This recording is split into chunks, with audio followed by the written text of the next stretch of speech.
Kharif season మొదలు కాకముందే ఆసిఫాబాద్ జిల్లాలో నకిలీ పత్తి విత్తనాలు మాఫియా రెచ్చిపోతుంది. మారుమూల గిరిజన గ్రామాల్లో అమాయక రైతులు టార్గెట్ చేసే దల్లారు కోట్లు దందా సాగిస్తున్నారు.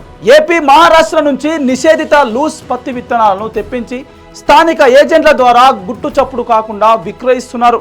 ఎన్ని ఎకరాలు, విత్తనం ఎంత కావాలి, ఇంటికి పంపిస్తాం అంటూ రైతులు ఇంటికే వెళ్ళి ఆర్డర్లు తీసుకుంటున్నారు.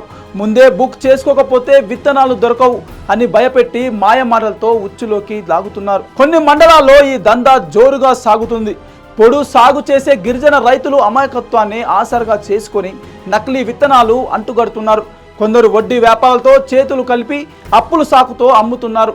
దిగుబడి రాక రైతులు అప్పుల పాలవుతున్నారు. ఇటీవల లింగాపూర్లో 5 క్వింటల్ సల్ఫర్ 5.45 క్వింటలు నకిలీ విత్తనాలు పట్టుకుని ఇద్దరిని అరెస్ట్ చేశారు.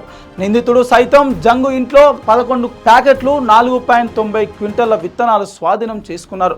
అయినా మాఫియా కొత్త మార్గాల్లో దందా కొనసాగుతుంది. జిల్లాలో నకిలీ సీడ్స్ అమ్మితే కఠిన చర్యలు తీసుకుంటాం. రైతులు ప్రభుత్వం అనుమతులు ఉన్న కేంద్రాల నుంచే విత్తనాలు కొనాలి.